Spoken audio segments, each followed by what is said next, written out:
La parasha Pkudei, on a lu ויכס הענן את אוהל מועד וכבוד השם מלא את המשכן. ולא יכול משה לבוא אל אוהל מועד, כי שכן עליו הענן, וכבוד השם מלא את המשכן.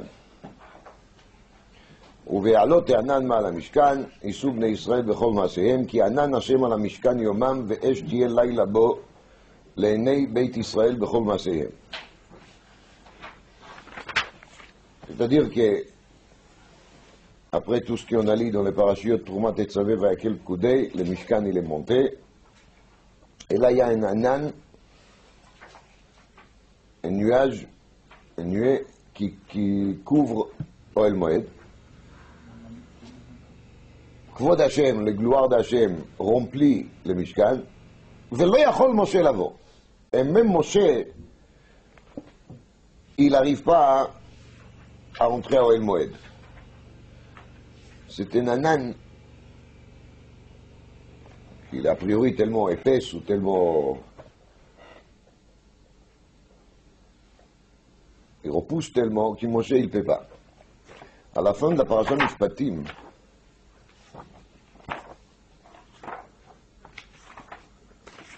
vraiment à la fin,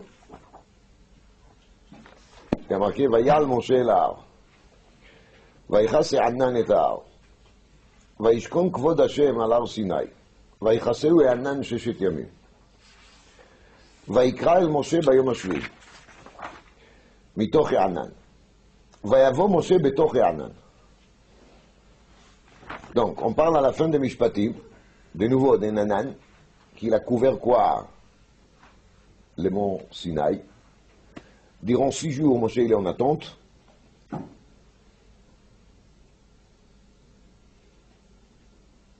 Mais cette fois-ci, il est en attente. Après, Vayal Moshe el Har. Vayal Moshe el Har, Vayichas Anan et Har. C'est plutôt vachement qu'Anan, il a couvert les Har avec Moshe lui-même. Ça se passe tout à Pasuk. Vayishkon Kvod Hashem al Har Sinai, et l'Anan, il reste là-bas 6 jours. Et ensuite, on arrive au Yom HaShvi'i, et by Yom HaShvi'i, Akadosh Baruch Hu, il appelle Moshe mitoch Anan. ומראה כבוד השם כאש אוכלת בראש ההר לעיני בני ישראל, ויבוא משה בתוך הענן ויעל אל ההר. Donc de nouveau on dit ויעל אל ההר. On a déjà dit avant, ויעל משה אל ההר ויכס הענן את ההר. Et ensuite on dit ויבוא משה בתוך הענן ויעל אל ההר. Donc c'est quoi la première ויעל אל ההר? C'est pas très clair. C'est presque le même terme qu'on emploie ici. ויכס הענן את אוהל מועד, וכבוד השם מלא את המשכן, כי שכן עליו הענן, ואש תהיה לילה בו, et toujours là-bas, ומראה כבוד השם כי אש אוכלת בראש ההר לעיני בני ישראל. Suite à cela, on commence dans la paracha de la semaine. ויקרא אל משה, וידבר השם אליו מאוהל מועד לאמור. Et Akadosh Baruch Hu, il a appelé Moshe. Akadosh Baruch Hu, il a appelé Moshe. Pourquoi? A priori, parce que Ohel Moed, il était entouré avec quoi? Avec l'Anan. Velo Yachol Moshe, on se marquait à la fin de Pekudei. Et donc, Moshe, il a besoin de quoi? D'un appel. Akadosh Baruch Hu, il l'appelle, il lui dit, maintenant, tu peux pénétrer dans l'Anan. Dit les Sforno sur place, ויקרא אל משה, רבי עובדיה ספורנו, תמיד מתוך הענן. זאת אומרת, הקדוש ברוך הוא ילפל משה רבינו, ילפל דהו בענן. כעניין בהר סיני, באומרו, ויקרא אל משה ביום השביעי מתוך הענן. Donc c'est Rabbi Ovadia Sforno qui fait la comparaison entre les Anan de Har Sinai, entre les Anan de Ohel Moed. כעניין ויקרא אל משה ביום השביעי מתוך הענן. כי לא ייכנס שם לעולם בלי רשות. מאוהל מועד, שלא נכנס אז משה באוהל מועד בעוד הכבוד שם, וזה היה ביום שקילה משה את הקמת המשכן. שאז ירד הכבוד לקדש את המקום ומשרתיו כאומרו ונועדתי שמה לבני ישראל ונקדש בכבודי וקידשתי את אוהל מועד ואת המזבח ואת הארון ואת בניו. וכן עשה במקדש שלמה. כל פנים on parle ici des jours dans lesquels on a terminé הקמת המשכן, et c'est là ויקרא השם אל משה וידבר השם אליו מאוהל מועד לאמור. Qu'est-ce qu'il lui dit à Kadosh Baruch Hu? Premier pasuk, deuxième pasuk, דבר אל בני ישראל ואמרת עליהם, tu parleras aux bnei Israël, tu leur diras, Adam qui yakriv mikem korban la Hashem, min הבהמה, מן הבקר ומן הצאן תקריבו את קורבנכם.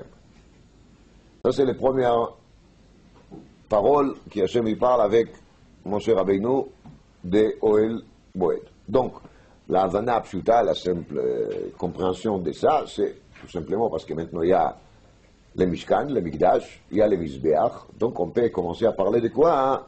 Des sacrifices. Jusqu'à là, il n'y avait pas où faire des sacrifices. Non? Alors maintenant on va parler des sacrifices. Et donc Akadosh Baruch Hu dit à Moshe, maintenant je vais t'expliquer pourquoi est-ce qu'on a monté cette Mishkan, c'est pour amener des sacrifices.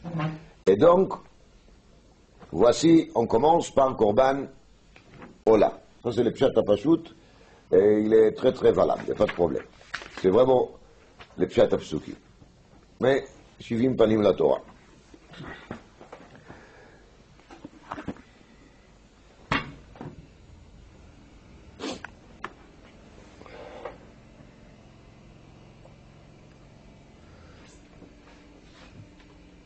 Un sefer qui s'appelle Torah Temet, pas tellement connu. Un sefer Torah Temet, livré Torah qui était dit par Rabbi Balaïger, Yuda Leib Eiger. Rabbi Leib Eiger, c'est le fils de Rav Shlomo Eiger, qui est le petit-fils de Rabbi Akiva Eiger. Rav Shlomo Eiger, c'est le fils de Rabbi Akiva Eiger, et Rabbi Leib Eiger, il est le petit-fils de Rabbi Akiva Eiger. Et lui, il est devenu rabbi de Chassidim, il était rabbi à Lublin.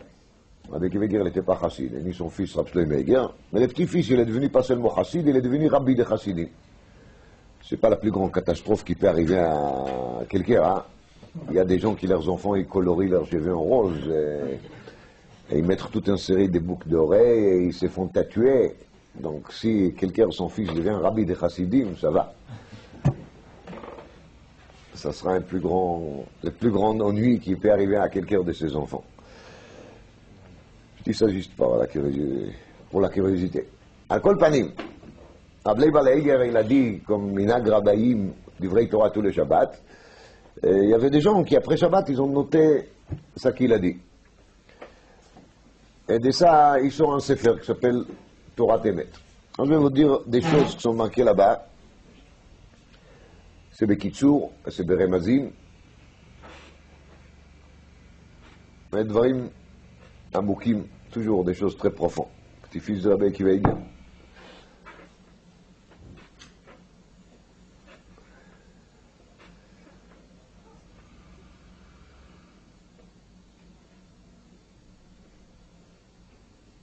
Les Aleph de Vaïkra, elle est petite, tout le monde se rappelle déjà. Je vous ai déjà dit plusieurs fois que Rabbeinu Akadosh Bal Megaleh Amukot, il a écrit un livre dans lequel il y avait 1000 Perushim. Pourquoi les Aleph de Vaïkra, elle est petite? 1000 Perushim. Le livre a brûlé. Il reste peut-être 50 ou quelque chose comme ça. C'est très dommage d'ailleurs.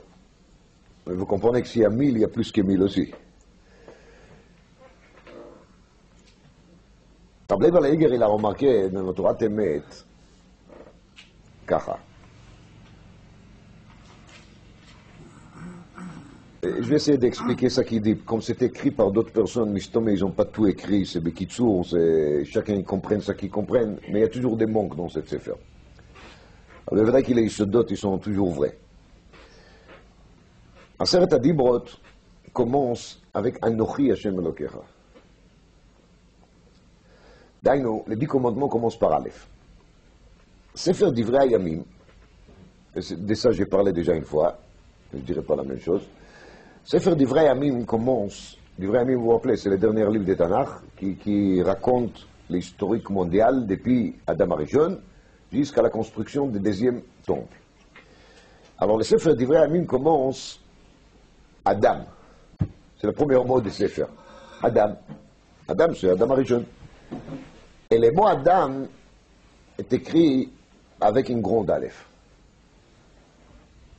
Le Adam de Sefer Divrei Yamim, c'est une grande aleph. Donc on a une petite aleph où c'est au Vaïkra. On a une grande aleph qui est le où au début de Sefer Divrei Yamim, Adam. Et on a une aleph qui est ni grande ni petite, qui se trouve où au début d'Aseret Adibrot, Anochi Hashem Elokecha.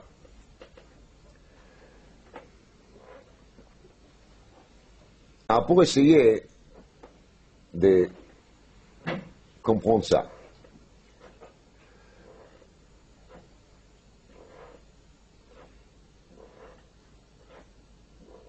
un peu, au moins.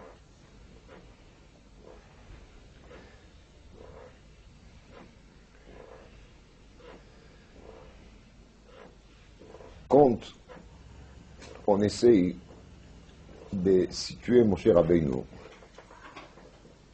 bien sûr qu'on ne comprend pas vraiment le niveau de Moshe Rabbeinu, ça c'est évident. Mais quand on essaye de situer Moshe Rabbeinu, son rôle, sa position par rapport à Israël, par rapport à Kodesh Baruch Hu, comment on va essayer de définir Moshe Rabbeinu? J'aurais dit une phrase, je ne sais pas si on a le droit de parler comme ça, mais je ne trouve pas mieux. dire התפילה ישמח משה במתנת חלקו, כי עבד נאמן קראת לו. מה זה ישמח משה במתנת חלקו? C'est quoi מתנת חלקו של משה? C'est quoi la מתנה de משה? La מתנה de משה c'est שבת. הקדוש ברוך הוא, il a offert le Shabbat à Moshe Rabbeinu. Alors j'aurais dit que Moshe Rabbeinu, si on pourrait parler en yiddish, je dirais Moshe Rabbeinu, c'est un Shabbos d'Ikerid. Si je l'ai traduit en ivrit, Yehudi shel Shabbat. Ou bien, en français peut-être il faut dire, un juif de Shabbat. Mais pas dans le sens qui toute la semaine il est goy, quand il fait d'autres choses. Et quand Shabbat elle arrive, c'est là qu'il se rappelle qu'il est juif, quand ils sont l'odeur de la Dafina. Et là, juif de Shabbat, c'est juste le contraire. Qui Moshe Rabbeinu, pour lui, toute la semaine, elle était quelque part bebrinat ma, bebrinat Shabbat. C'est ça le pirouche, Ismach Moshe bematnat chelko. Ça veut dire le chelek de Moshe, la part de Moshe dans le monde. Vous voyez, il est quoi? La position de Moshe dans le monde, il est quoi? Moshe, il est Ish HaShabbat. Ça, c'est chelko. Ça, c'est sa part. Chacun, il a sa part.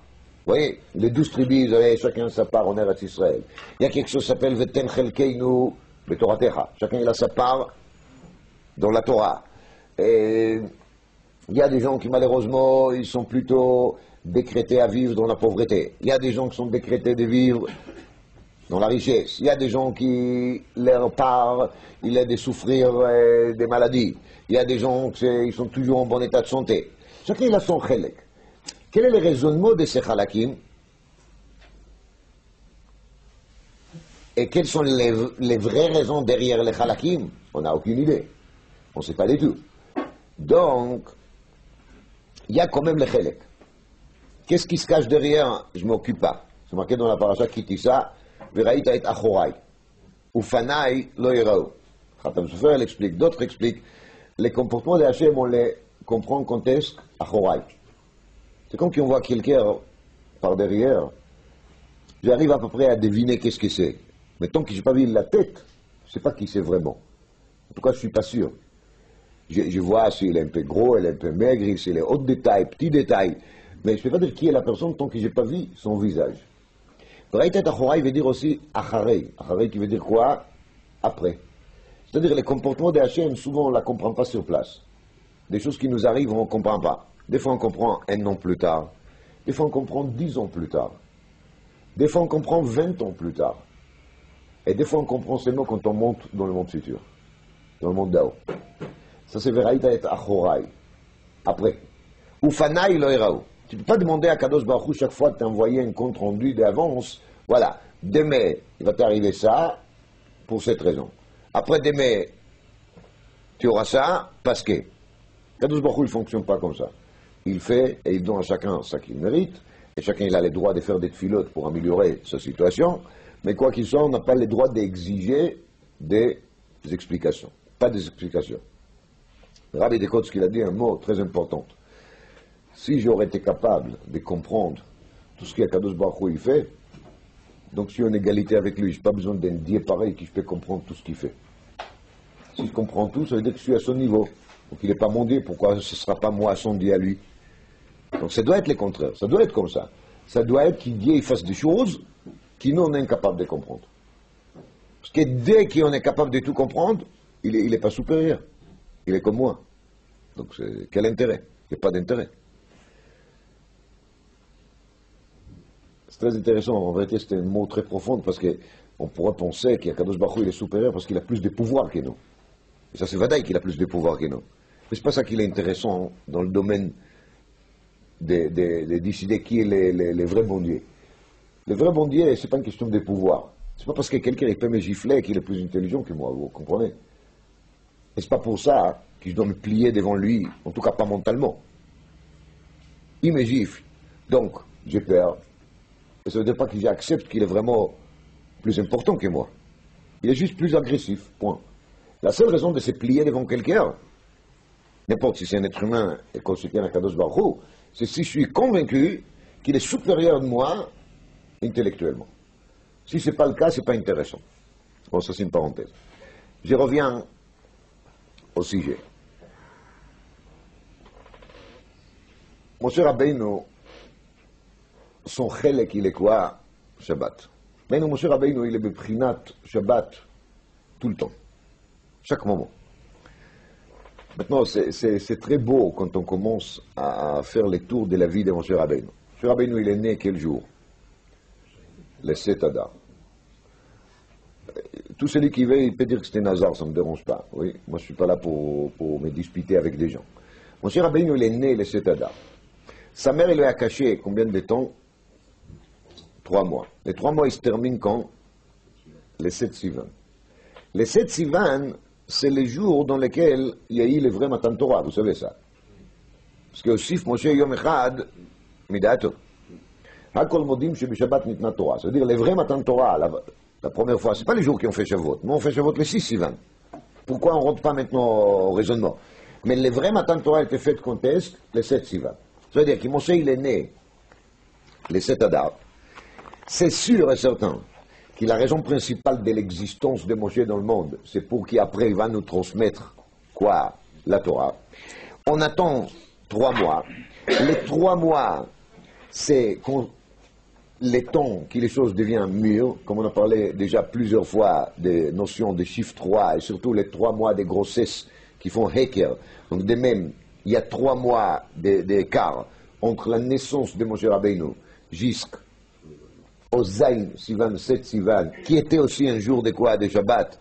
Hakol Modim Shebeshabbat Nitna Torah. Et c'est ces jours-là que Moshe Rabbeinu il sort dans le monde extérieur. Parce que Velo Yachlaod Atspino, il ne pouvait plus être caché.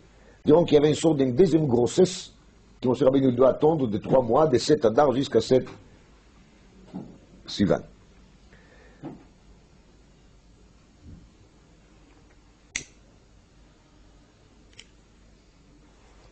On m'a dit que Moshe Rabbeinu, il est arrivé à pénétrer dans le 49e sha'ar de la Bina, de la Chokhmah.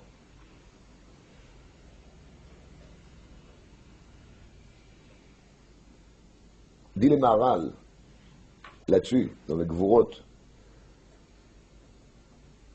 Moshe Rabbeinu, il est la 7e génération. On compte. Avraham, Yitzhak, Yaakov, Lévi, qui est le fils de Yaakov, Kehat, le fils de Lévi, Amram, le père de Moshe, on est 6, et Moshe Rabbeinu, il est le 7e. Donc Moshe Rabbeinu, dans le Cheshbon de Klal Israël, il est le 7e né. Et qui vient toujours des fils les plus importants, parce qu'Yitzhak il est le plus important d'Abraham, Yaakov d'Yitzhak, Lévi, c'est les tribus les plus importants. Parmi les descendants de Lévi, Kehat, et ensuite, c'est Abraham, Akeati, c'est la partie de Lévi qui vont faire les choses les plus importantes dans le Mishkan. Amram, c'est les fils les plus importants, et lui, là, Moshe Rabbeinu. Donc Moshe Rabbeinu, il est né, je vous rappelle, le 7 Adar, il est la 7e génération, et il est caché jusqu'au 7 Sivan. Il vient le Maral, il dit, Moshe, il est Dor Hashvi, il est la 7e génération, et c'est pour ça qu'il arrive au 49e Sha'arei Bina. Pourquoi? Parce que 49 Kamouvan, c'est 7 fois 7. Yismach Moshe bematnat chelko. La matana de Moshe, c'est Shabbat. C'est pour ça que tous les événements de Moshe, ils tournent autour de quoi? Autour des 7. Depuis sa naissance, qu'il est la 7e génération, le 7e jour d'Adar, depuis qu'il est caché, le 7 Sivan qu'il donne la Torah. C'est en vérité beaucoup plus fort que ça encore. Quand Moshe Rabbeinu, il dialogue avec Akadosh Baruch Hu la première fois, Akadosh Baruch Hu lui dit, va dire aux Bnei Israël qui seront libérés, etc. Akadosh Baruch Hu, il donne à Moshe certains simanim qu'ils font, qui pourra prouver aux Bnei Israël par des miracles, qui c'est vraiment Akadosh Baruch Hu qui lui a envoyé. Vous vous rappelez? Les premiers miracles qu'Akadosh Baruch Hu lui a donnés, c'était quoi? C'était la lèpre. Il met la main dans le sel, il les sort, et la main, elle est lépreuse. Et suite à cela, il lui dit de remettre sa main, il la ressort, il n'y a plus de la lèpre. Quand vous regardez dans les parashiot Tazria Metzora, dans le Sefer Vaikra, vous verrez tout de suite que toutes les histoires de la lèpre, ils tournent autour de quel chiffre? Chiffre 7.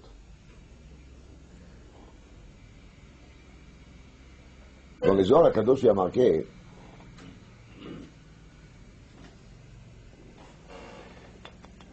qui compte Chava, Adam, ils ont fauté. Kadosh Baruch Hu, il les a fait kotnot or. Vous vous rappelez? Une tunique. Des or, des cuirs, des peaux. C'est la peau de qui? Marqué dans les Zohar Kadosh, c'est la peau des serpents qui était lépreux. C'est-à-dire, le fait qu'Adam et Chava, ils ont coopéré avec les Nachash, les a amenés dans un certain état de quoi? De lèpre. Les premiers lépreux sur terre étaient Adam et Chava. Et ils ont pris la lèpre, ils ont capté la lèpre de qui? De cette Nachash, de cette serpent. Quand la Torah, elle commence à parler de Tzarat dans la parashat Tazria, dans le premier passage qui a marqué Adam qui est de Or Besaro, c'est Osatachato Beret. Adam. On ne dit pas Ish, comme Bederech là c'est marqué dans la Torah, on dit quoi? On dit Adam. Parce que les premières qu'il a eu la lèpre, c'était qui? C'était même Adam Arishon. Et dans les Zohar HaKadosh sur place, il y a marqué, on a parlé de ça une fois, Adam Datamit Chochem. Adam Arishon était Tamit Chacham, il faut savoir ça. Adam Arishon n'était pas n'importe qui. Mais Adam qui est Beor Besaro, ça veut dire qu'il a la lèpre, elle attaque des fois des gens qui sont vraiment des gens bien. Mais malheureusement, ils raisonnent mal. Malheureusement.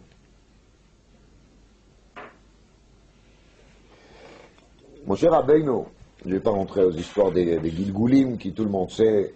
Moshe, c'est Rashi Tevot, les abréviations. Moshe, même, Shet, c'est Shin, Hei, c'est Hevel.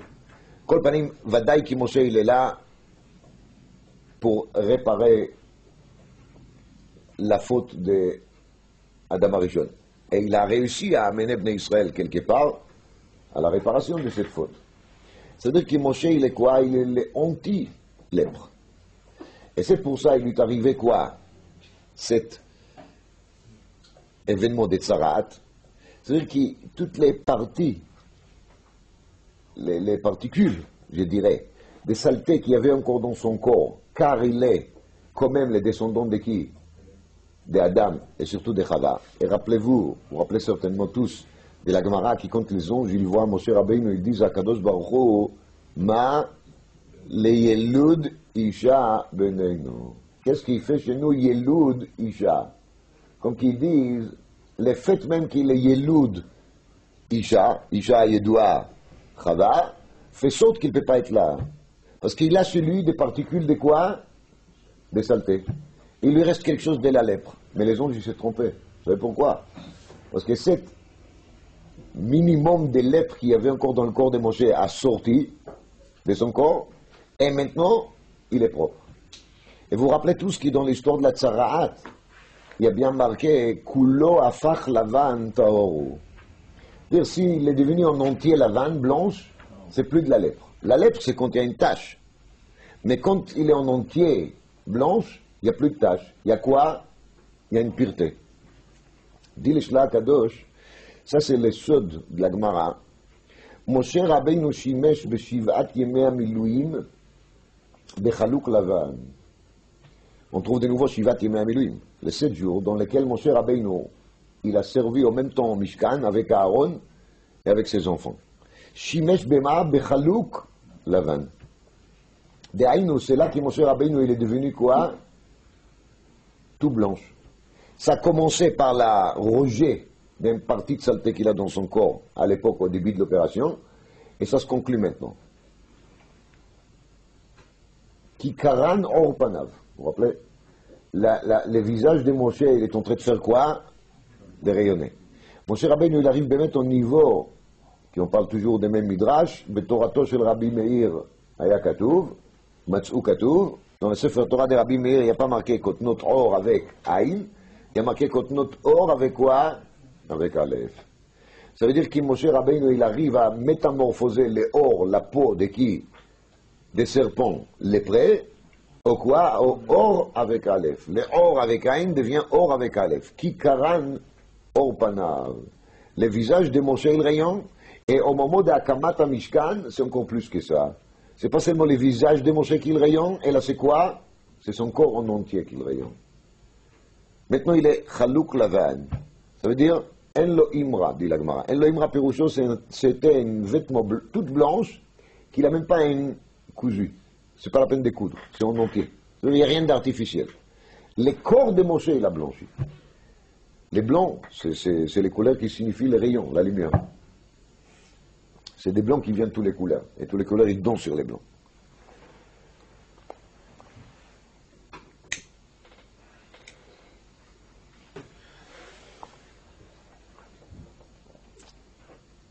Moshe Rabbeinu,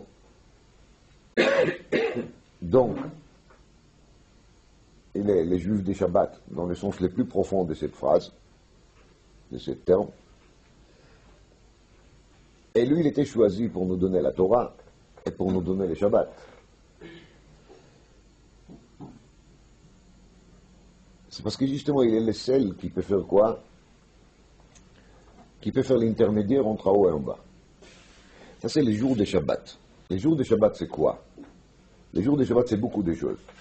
Mais surtout, Shabbat, c'est ça qui dit la Gemara. C'est Me'en Olam Haba. C'est Echad Mishishim Olam Haba.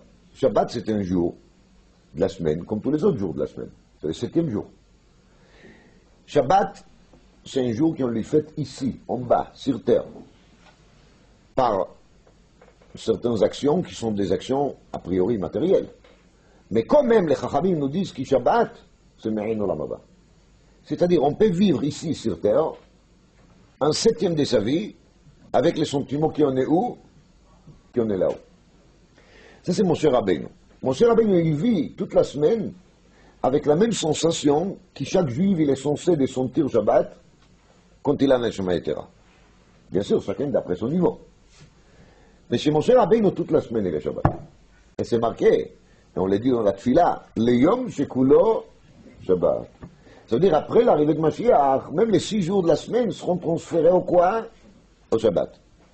Maintenant, je ne rentre pas à la question, est-ce que vraiment il y aura les mêmes interdictions des Shabbat? Les mots Mashiach, ça peut être un peu problématique, mais Les maaseh, c'est ça qui a marqué. Yesh yom shekulo Shabbat. Donc, c'est cette Moshe Rabbeinu qu'il a prouvé avec son comportement qu'il peut devenir à un moment quoi? Mamesh, Chalouk, Lavan, d'être blanche entièrement, d'être rayonnant, d'être couleur à Lavan Taoru, qu'il est capable de servir comme une sorte d'intermédiaire entre là-haut et en bas. Et donc, ça tourne toujours autour des septièmes. Vous voyez, les septièmes jours, Akadosh Baruch Hu, il appelle Moshe de monter dans les Hanan qui l'entourent, les monts Sinaï. Et c'est le septième jour après Akamat Mishkan qu'on a commencé à monter le 23 Adar. Après qu'il est Hanan, il est sur le Mishkan. Akadosh Baruch Hu, il appelle Moshe de venir. Vaikra el Moshe, Vaidaber Hashem elav, Me'oel Moed, les mots. Qu'est-ce qu'il lui dit à Akadosh Baruch Hu? Adam qui écrive Mikem, Korban la Hashem. Il faut savoir un yesod gadol mod bavodat Hashem. Il faut savoir qu'on est des incapables. Il faut se rappeler de ça tout le temps. Je ne dis pas ça parce que je cherche à rendre tout le monde complexé. Et surtout, je ne vais pas devenir complexé moi-même. J'ai d'autres raisons déjà, mais ce n'est pas la peine d'ajouter. Mais on est quand même des incapables. Et c'est Gvara Meforeshit. La Gemara, elle dit qu'il est Yetzer Hara, que chacun de nous il a, il est tellement fort qu'il malay Akadosh Baruch Hu ozro en yechol. Personne, mais personne, il est capable de lutter contre son Yetzer Hara si Akadosh Baruch Hu il ne l'aidera pas. Yetzer Hara est une puissance incroyable. Il malay Akadosh Baruch Hu ozro eino yachol. Voilà. Gadol Yetzer Hara shafilu yotzrok raora, dit la Gemara. Même Akadosh Baruch Hu, quand il le regarde, Yetzer Hara, il dit, tu es vraiment mauvais, tu es vraiment méchant. C'est moi que je t'ai créé, mais je te dis, tu es mauvais. Peut-être que là, quand on est les créateurs, on n'aime pas parler de mal des choses qu'on a créées. Mais là-dessus, dit la Gemara qu'Akadosh Baruch Hu, il parle comme ça. Ça veut dire que Yetzer Hara est une puissance de Ra qui est tellement forte qu'on a besoin d'aide d'Hachem. Ashiveinu avinu letoratecha, vekarveinu malkeinu lavodatecha. On a bien besoin de demander à Kadosh Baruch Hu de faire quoi? Vekarveinu malkeinu lavodatecha. Parce que si tu ne vas pas faire le nécessaire de nous approcher, ça ne marchera pas. Aujourd'hui, on a vu une machloket dans la Gemara. Il a agavar, tata agavar. Je ne vais pas vous fatiguer avec les détails halachiques, mais c'est une question des interdits des nourritures qui tombent de haut vers de la nourriture qui se trouve en bas. La nourriture d'en haut elle est chaude, la nourriture d'en bas elle est froide, ou le contraire. La nourriture en bas elle est froide, la nourriture d'en haut elle est chaude. Il y a une discussion dans la Gemara, laquelle est la plus forte, l'en bas ou là-haut. C'est-à-dire qui va influencer qui? Celle-ci qui se trouve en bas, disons qu'il y a en bas des laits, et là-haut il y a de la viande qui tombe. Là-haut il est chaud, les laits, et la viande il est froid. Est-ce que c'est la viande qui va refroidir les laits? Est-ce que c'est les laits qui va chauffer la viande? S'il chauffe, alors ça devient un sourd. Si la viande il refroidit les laits, ça va, on est sauvé. Alors c'est une discussion dans la Gemara. Je ne vais pas rentrer à tout le détail de la Sougia qui sont très intéressantes. C'est Psachim d'Afain Vav. Aval, j'ai récité là-dessus un mot qui était dit par Abnatan Gestetner Shlita, qu'il a dit comme ça. Marqué dans la paracha Vaïkra, Venatnu bnei Aaron haKohanim eitzim al ha'esh. Les Kohanim, il faut qu'ils posent des bois sur les feux. La Gemara dit dans Yuma Daf Rav Gimel, Af al pi she'esh yoredet min hashamayim, malgré qu'il y a les feux qui descendent des cieux, mitzvah lavi min ha'ediot. Il y a une mitzvah d'amener les feux min ha'ediot. Ça s'appelle tata'a gavar. C'est-à-dire, il y a les feux qui tombent des cieux. Mais sauf, l'effet qui tombe des cieux dépend de qui? Dépend de nous. Je m'explique. On est des incapables, je viens de le dire. On a besoin d'aide d'Hachem. Mais Hachem, il nous aide quand il voit qu'il nous, de notre côté, on fait les premiers pas. Moi, je dis au Ribono Shel Olam, Vekarveinu Malkeinu Lavodatecha. Quand moi j'ai fait Vekarveinu Malkeinu Lavodatecha, ça veut dire, j'ai fait l'effort de mon côté de m'exprimer et de demander à Kadosh Baruch Hu, j'ai envie de m'approcher vers toi, j'ai envie de devenir meilleur, j'ai envie d'être vraiment ça qui s'appelle un bon juif. Alors là, Kadosh Baruch Hu, il voit l'envie de la personne, et Kadosh Baruch Hu lui donne toute aide possible. Ça, c'est Tata'a Gavar. C'est-à-dire, c'est quoi qu'il va manipuler, qu'il va manœuvrer, qui va faire bouger les choses? C'est Tata. Tata veut dire en bas. C'est à moi de mettre les bois sur les faits, et là, les faits, les yoredet min à Shamaï. Si moi, je me fatigue même pas de mettre quoi? Les débiches de bois qu'il faut mettre. C'est-à-dire que je me fatigue même pas de dire Karveinu Malkeinu Lavodatecha. Ça m'intéresse. Dis au moins que ça t'intéresse. Alors là, Kadosh Baruch Hu, il ne bougera pas de son côté non plus. Ça, c'est Tata'a Gava.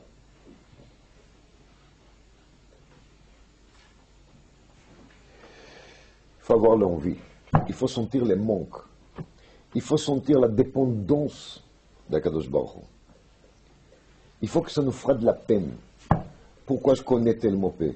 Pourquoi mes mitzvot ils sont faits avec tellement de sécheresse? Pourquoi mon comportement avec mes amis n'est pas assez gentil? Pourquoi je suis des fois en train de faire la tfila avec tellement de froid? Pourquoi je ne pense pas assez sur mon emploi de temps et je n'essaie pas de chercher est-ce que vraiment je ne peux pas faire mieux? Est-ce que je ne peux pas consacrer plus des heures pour l'Imouda Torah? Est-ce que je ne peux pas donner plus d'argent à la tzedaka? Je ne fais pas n'importe. Est-ce que je ne peux pas faire autre chose pour améliorer l'éducation de mes enfants, etc. Si la personne n'est pas intéressée, il n'y aura pas Itaruta de Leila, pardon, il n'y aura pas de l'effet qui tombera des cieux. C'est ça qu'il dit à Kadosh Baruch Hu à Moshe Rabbeinu. Adam qui écrive, c'est d'abord Mikem. Ça veut dire tout commence par quoi? Par Mikem, par vous. C'est à vous de le faire. Mais,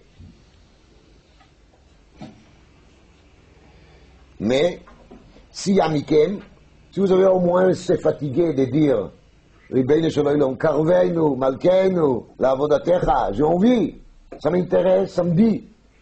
Alors là, Kadosh Baruch Hu de son côté, il va faire le nécessaire. Là, ça devient Korban Lashem. S'il y a les parties de quoi? De Mikem, si toi tu te fatiguais de dire au moins quelques mots, de demander.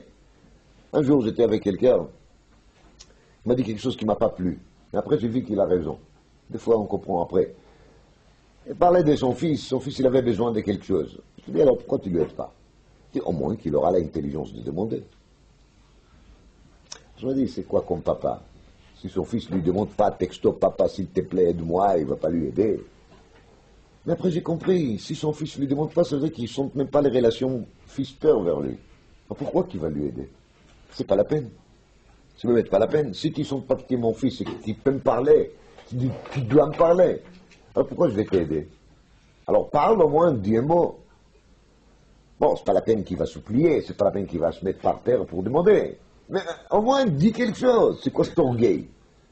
Tu parles même pas. Parle au moins.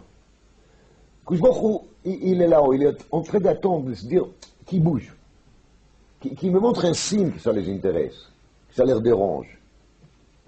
Une fois qu'il nous montre de notre côté Adam qui écrive Mikem, si ça vient de nous, alors après, Korban Lashem. Tout le reste, ça veut dire l'approche, devient le travail de qui? Le travail d'Hachem. Vous savez, chacun de nous, il passe des périodes, je ne sais pas si ça se dit en français, nuagiques, non, ça ne se dit pas. Des périodes dans lesquelles il y a beaucoup de nuages, assez gris. Des fois, les nuages sont très épaisses. Et on sent vraiment très mal. Ça va pas. Ça va vraiment pas. Et on ne voit pas la fin. Et c'est dur. Et c'est difficile. Et on souffre. Mais il faut savoir qu'il dans les ananes les plus épaisses, Kadosh Baruch Hu il est derrière. Moshe Rabbeinu il commence à monter vers les montagnes et il s'arrête. Et il y a un anan, et il n'arrive pas à passer. Un blocage total. Et il attend gentiment les 6 jours. Et après il arrive Yom HaShvi'i Shabbat. Et là, quand du Baruch Hu lui appelle, et il remonte sur le mont, sur la montagne. Il a essayé de monter sur les montagnes, il a fait les premiers pas au moins de son côté. Il s'est adressé à Kadosh Baruch Hu. Il a monté. Il a commencé. Après, il était bloqué par l'âne. Il attend gentiment. Il sait qu'il de son côté, il a fait le nécessaire, le minimum. Le 7e jour, il reçoit un appel de la part d'Akadosh Baruch Hu. Ça, c'était au moment de Matan Torah. La même chose, il s'est passé à Ohel Moed. Il a attendu les 7 jours, l'âne, il a couvert tout, on ne sait pas qu'est-ce qui se passe. Il nous semble que c'est intransférable, ça ne passera pas. On ne pourra jamais traverser. En fin de compte, l'appel, elle arrive. L'être humain doit savoir qu'il est toujours en liaison avec Akadosh Baruch Hu. Des fois, c'est une liaison qui est dévoilée. Des fois, c'est une liaison qui est cachée. Des fois, il y a Vaikra, avec Aleph à la fin, qui est toute petite. Le Aleph, elle signifie le Rebbeinu Shel Olam. Aleph, Aloufo Shel Olam, c'est le début de tout. On pense que c'est Vaiker, qu'il y a toutes sortes de hasards, des choses qui arrivent. Mikré. C'est pas vrai. Derrière tout ça, il y a Akadosh Baruch Hu. Il est des fois très petit. Non, il n'est jamais petit, Akadosh Baruch Hu, mais sa apparence, elle est petite. On ne lui voit pas. Mais il faut savoir que si nous, on travaille de notre côté, même le Mikré, il n'est pas Mikré. Et qui c'est qu'il est derrière? C'est le Aleph, Aloufo Shel Olam. Quand Akadosh Baruch Hu nous a donné la Seret HaDibrot, c'était le moment dans lequel Akadosh Baruch Hu il a descendu de haut vers en bas, comme c'est marqué. Il s'est placé sur quoi? Sur le mont Sinaï. C'était le moment que le monde il a vécu en voisinage qui vient avec qui? Avec Akadosh Baruch Hu. C'est pour ça que la Seret HaDibrot commence avec quoi? Avec Aleph de Anochi, Aloufo Shel Olam. Et cette Aleph, elle n'est même pas grande et ni petite. Parce que maintenant, on est ensemble. Ça veut dire que les choses deviennent claires. On n'a pas besoin ni d'Aleph petite et ni d'Aleph grande. C'est ensemble. On est à côté. Quand on est à côté, on voit les choses sans avoir besoin de se servir ni d'un télescope, et ni d'un microscope, et ni des lunettes.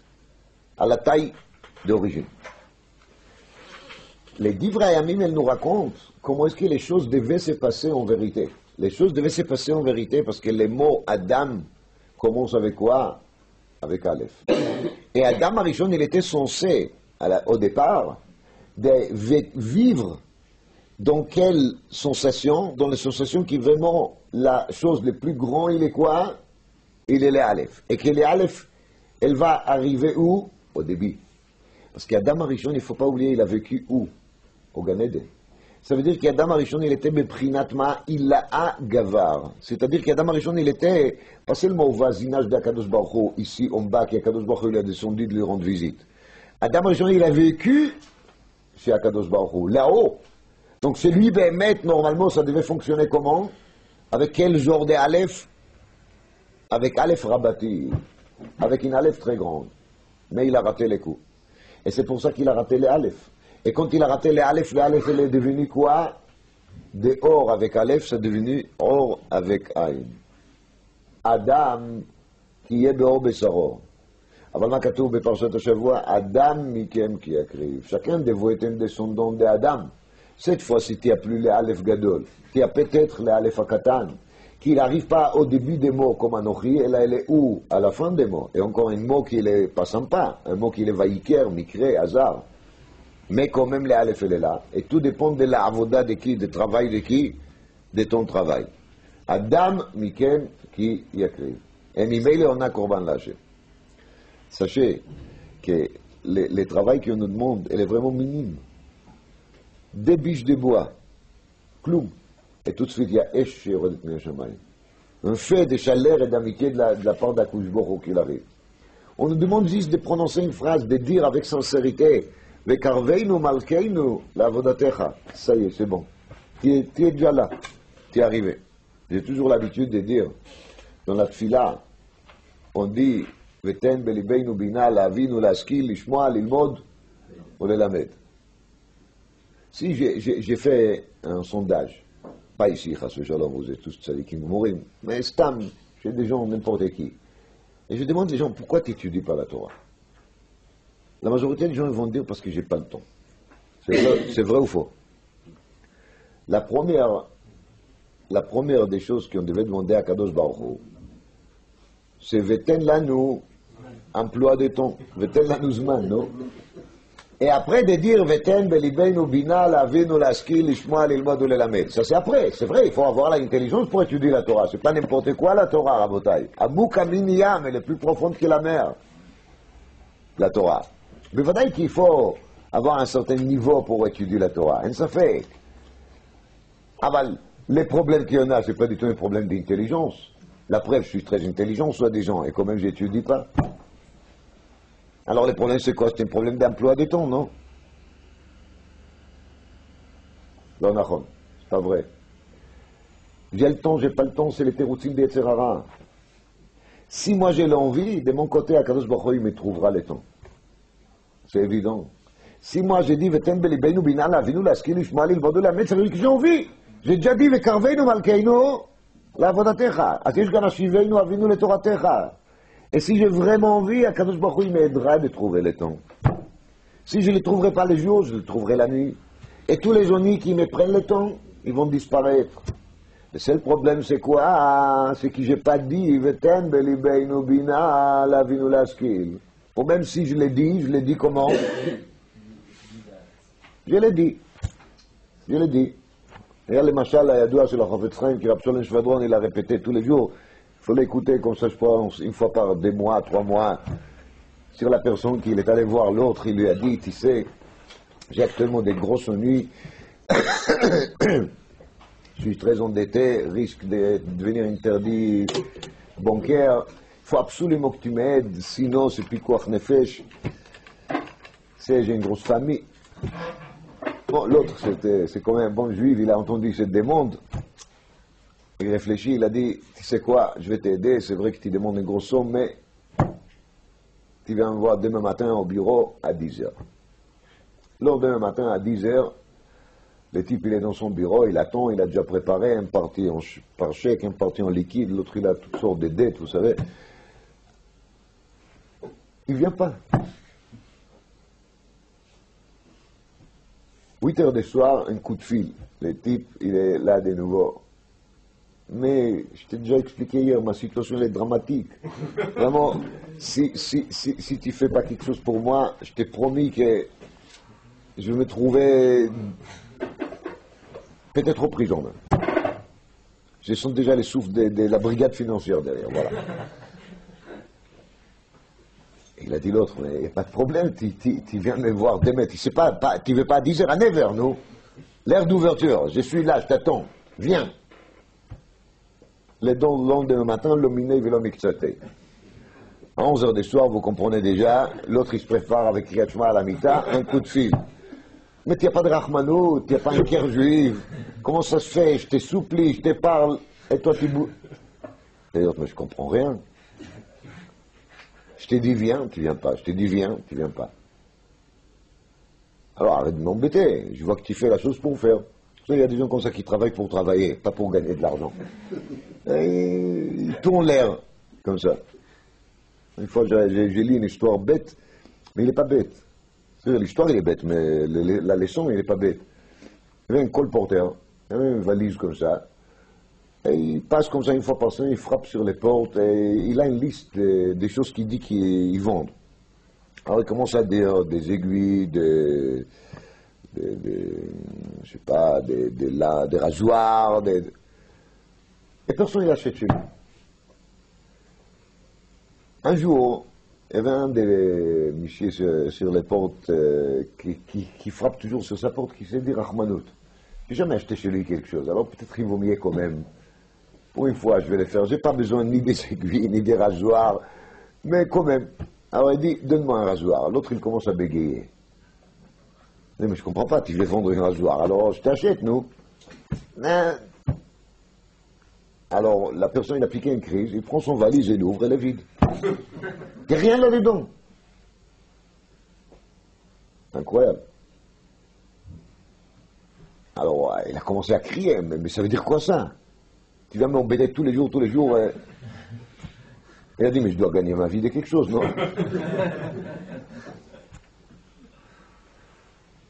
Chafetz Chaim, il a dit, tous les matins, Akadosh Baruch Hu, il regarde en bas.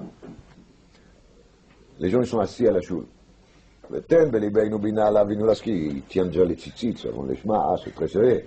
Veten belibeinu bina lavinu laski, l'ishma, l'ilmod ou l'elamed. Kushboch, il s'est dit, filet pleuil. Les anges, avancez-vous avec les tonneaux. Vous savez, les anges, ils ont des tonneaux de quelque chose qui s'appelle Siyata Dishmaya, les aides d'Hachem. Parce que tout le monde se prépare maintenant pour l'étude, non? Alors après la tfila, qu'est-ce qu'ils vont faire tout le monde? Ils vont sortir les Gemarot, ils vont faire les Dafayomi, les Fachot, non? Parce qu'ils viennent de supplier, et pour comprendre un Daf Gemara difficile, il faut l'aide d'Hachem. C'est pas n'importe quoi un Daf de Gemara. Alors, Akadosh Baruch Hu, il alerte tous les anges avec les tonneaux de Siyata Dishmaya, de Ed d'Hachem, qui seront là en train de se préparer à verser la Siyata Dishmaya sur la tête des gens qui vont maintenant étudier la Torah dans quelques minutes. Tfila se termine vite. Vaï achar Tfila, à peine on a terminé Aleinu le Shabeach, la moitié des Tzibour il est déjà dehors, et ils vont chercher leurs croissants. Et les anges, ils attendent là-haut avec les tonneaux dans cette position. Et ils se disent, bon, ils sont allés manger parce que, quand même, il faut la tête un peu tranquille, pas de shacharit, matzelet, mecholan. Vaï achar pas de shacharit. On voit que tout le monde court. Celui-là à son bureau, l'autre pour chercher le Wall Street Journal, pour voir qu'est-ce qui s'est passé hier exactement, vechenala, vechenala.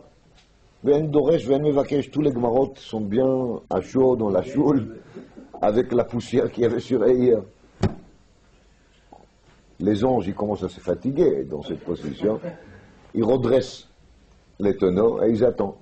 Les soirs, Arvit, chacun fait une fois à 20h, une fois à 23h, surtout en été. Kiem chayenu v'orech yameinu, uven nege, yomam v'layla. Les anges, ils disent, ça y est, il n'a pas pu l'ernen toute la journée. Il était à nous. Malazot, famille nombreuse, des enfants. Maintenant, il va se mettre à l'ernen. Il termine la tfila, et je ne vais pas dire qu'est-ce qu'il fait. Dit le Chofetz Chaim, c'est ça qu'on fait tous les jours. On se moque de qui? J'ai besoin de prêts, interdit bancaire, catastrophe. Mais tu viens pas. Devant qui tu joues? Tu dis, Veten belibeinu bina lavinu laskil, ki em chayenu. Ma c'est ki em chayenu? Eze chayenu? Tu as ouvert aujourd'hui un livre. Tu as consacré une demi-heure pour l'étude de la Torah. C'est ma vie, la Torah. Quelle déclaration vide, fausse. C'est incroyable. Jusqu'à tel point on est léger. Jusqu'à tel point on n'est pas sérieux. Et là, vous allez me dire, mais moi j'étudie une demi-heure par jour. Kol hakavod. Vraiment, j'apprécie. Pas moi d'apprécier. C'est Akadosh Baruch Hu qui sait la vérité. Est-ce que tu ne peux pas étudier plus qu'une demi-heure? Est-ce que tu ne peux pas étudier plus qu'une heure? Est-ce que tu n'as vraiment pas le temps? Est-ce que tu as vraiment mevakesh? Est-ce que tu as envie? Est-ce que les karveinu la vodatecha, shiveinu le toratecha qui te dit, c'est comme un oiseau qui fait un peu de bruit? Ou est-ce qu'il y a quelque chose derrière? Est-ce que c'est un chèque en bois? Ou est-ce que c'est un vrai engagement? Vraie envie? La réponse, il existait une vraie envie, on était différents, on était autres. C'est ça le moment, Rabotai. Erev Shabbat, Parshat Vayikra, Chodesh Nissan, Miluim. C'est qu'est-ce qu'il dit, les Sod Yesharim, Miluim? C'est quand il nous semble qu'il y a un vide, on remplit les vides avec les Miluim. Il n'y a pas de vide, il n'y a pas de vacuum. Kadosh Baruch Hu, il est partout. Dans les Hanan, dans les nuages les plus grands, il se trouve. Il est là, et il gère bien la situation. Le Ben Israël a dit, Hanan, c'est Begimatria, Esser Pe'amim Tov. 10 fois Tov. Il faut savoir qu'il même dans les plus grands Hanan, il y a 10 fois Tov. Akush Baruch Hu, il est là-dedans. Kadosh Baruch Hu nous aidera, que tous les nuages vont disparaître, qu'il y aura beaucoup de rayons de soleil dans tous les domaines matériels et spirituels, et qu'il y en aura une très bonne fête de Pessah Bezrat Hashem.